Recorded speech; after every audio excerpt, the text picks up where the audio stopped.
My wife of 10 years has been living a secret life as a high-paid escort, and my boss was one of her clients. I never thought I'd be posting something like this, but my entire world has collapsed, and I don't know where else to turn. I just need to get this out. I've been married to my wife, Laura, for 10 years. We met in college, had what seemed like a fairy tale relationship, and built a life together. We've got 2 amazing kids, a house in a nice neighborhood, and up until recently, I thought we had a solid, happy marriage. I loved her deeply, and I thought we were in this for life. But that all changed, and now I'm struggling to make sense of everything. About a month ago, I went on a business trip with my boss, Jack. I work in sales at a large company, and Jack is the CEO, a typical high-powered executive type with too much money and a big ego to match. He's always been flashy, a bit arrogant, and loves to brag about his successes, both in business and in his personal life.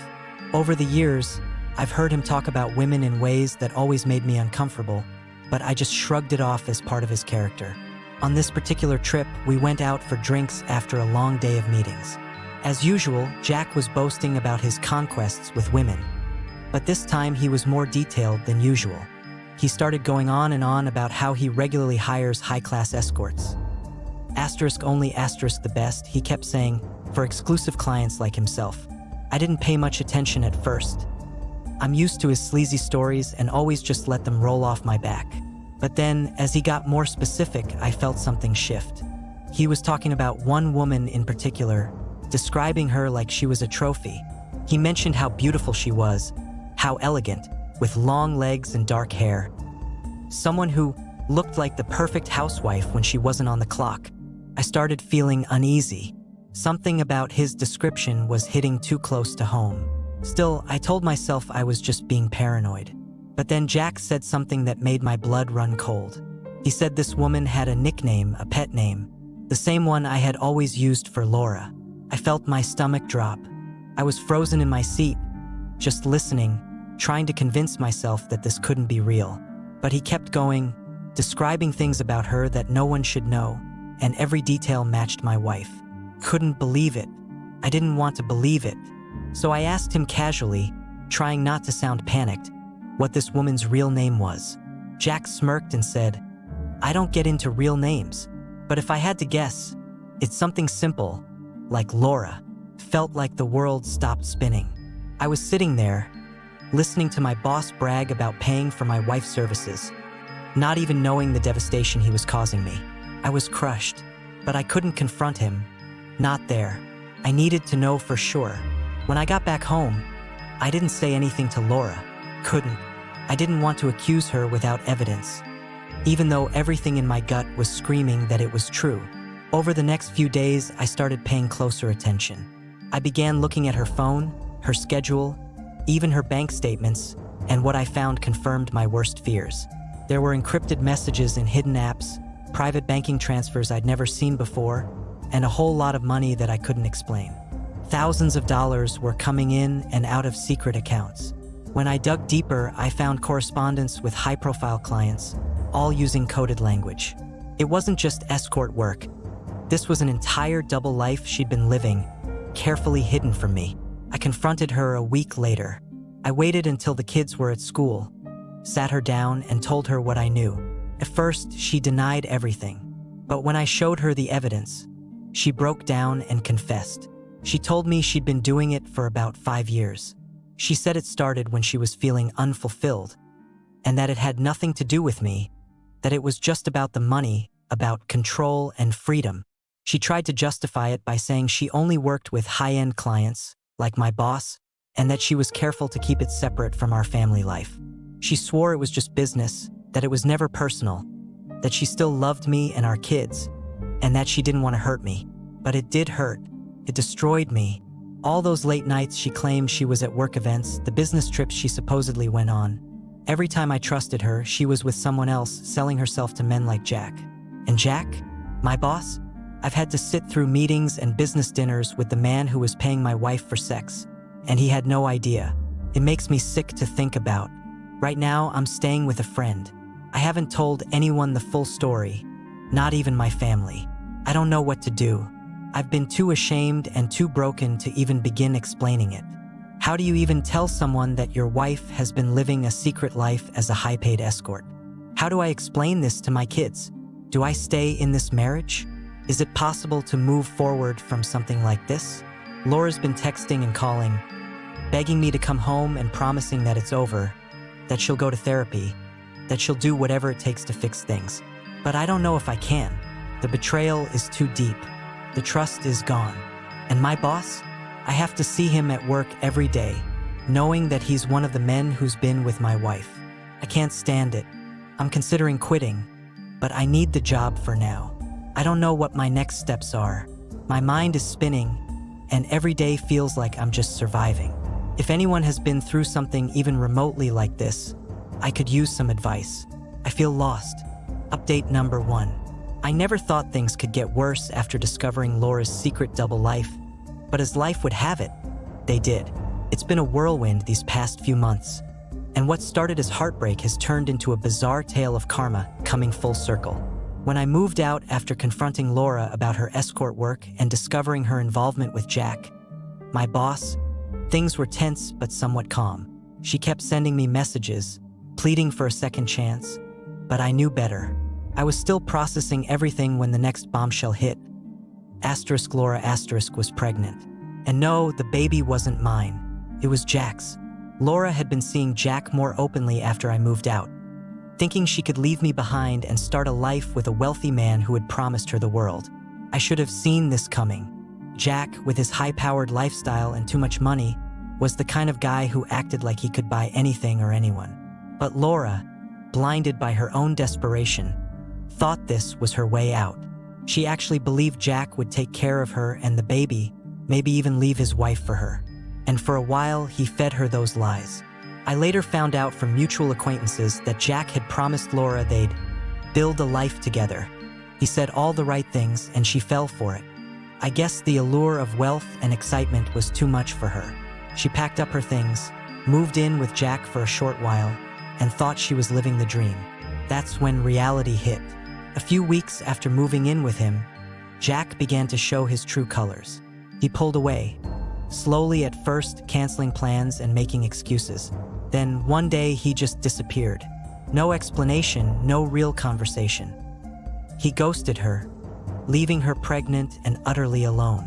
When Laura finally confronted him, he brushed her off like she was nothing. The same man who promised her a new life turned his back on her when things got too real. Jack made it clear he wasn't going to be involved. He had no intention of leaving his wife or raising a child with her. He told her that it was her problem now, and to deal with it however she could. It was brutal.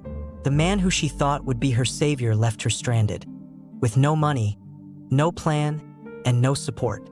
Laura was shattered. The life she had imagined, a life of wealth, status, and security, crumbled in an instant. She was left to face the consequences of her choices, and that's when she came crawling back to me. She was grief-stricken, desperate, and scared. She started showing up at my door, pleading for forgiveness, telling me that she'd made the worst mistake of her life, that she loved me and wanted to come home. She apologized for everything. Her secret life, the affair, the lies, but it was too late. I knew I needed to protect myself and my kids from her chaos. At that point, I had already been gathering evidence, both for my peace of mind and for the inevitable divorce. I had everything: her bank transfers, her encrypted messages with clients, and even her correspondence with Jack. I didn't want to take any chances with how this could affect me financially or professionally, so I compiled it all and made sure I had an ironclad case. The next step was confronting my workplace situation. Knowing that my boss had been involved with my wife, while simultaneously bragging about his escapades to me, made me sick. I couldn't keep going to work every day, seeing Jack act like nothing had happened. So I decided to take action. I quietly filed a complaint with HR, presenting all the evidence I had. It wasn't just about him sleeping with my wife. It was about his unethical behavior and how he used company resources to facilitate these meetings. Jack was living a reckless, unchecked lifestyle, and it was time for him to face the consequences. HR launched a full investigation, and within weeks, Jack was fired. The fallout was swift and brutal.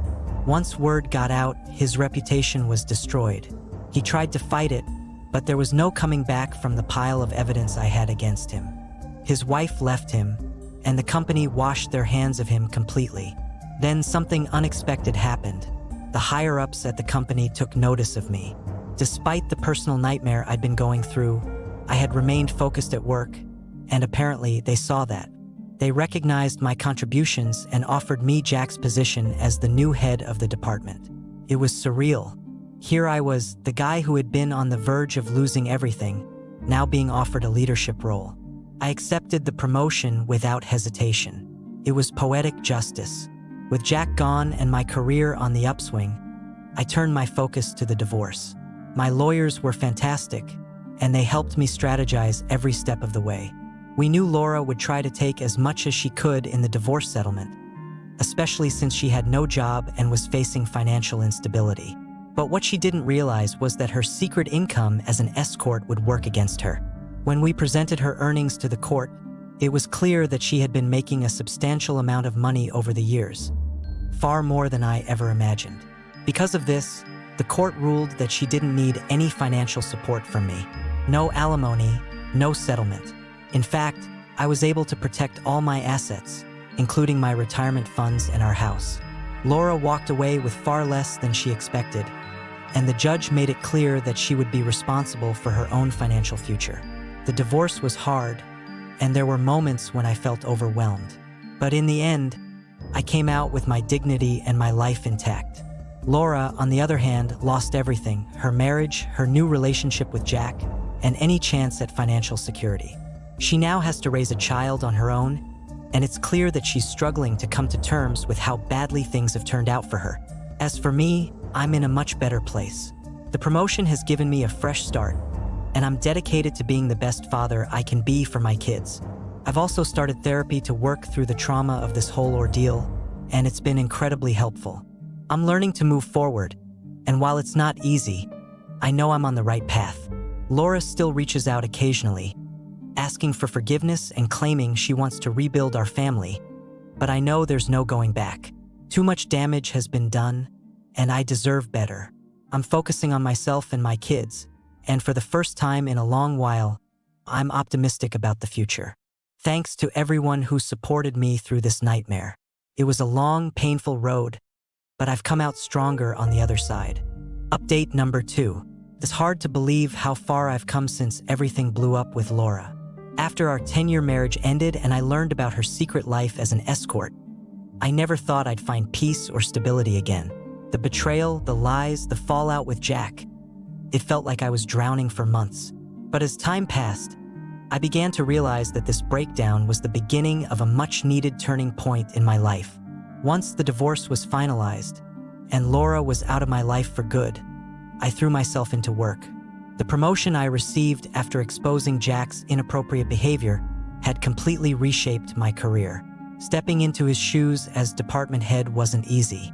There were new responsibilities, long hours, and a need to constantly prove myself to a board that was still skeptical of whether I could handle the pressure. But as challenging as it was, I thrived. With Jack gone, the workplace had changed for the better. There was more respect, better communication, and I could tell that the team was relieved to have someone they trusted at the helm. This success at work gave me something to focus on, something to rebuild my confidence after Laura had torn it apart. And part of that rebuilding process involved hiring someone I could rely on to help manage the department. That's when Megan entered the picture. Megan was one of those people who had an immediate impact the moment she stepped into a room. She had this sharp, no-nonsense approach, but there was also a warmth to her, a natural kindness that made her easy to work with. She came highly recommended, and I was impressed by her efficiency from the get-go. As my assistant, she quickly became my right hand, managing the day-to-day operations that I no longer had time for and handling office politics with finesse. At first, I saw Megan purely as a colleague. I wasn't looking for anything more, not after everything I'd been through with Laura.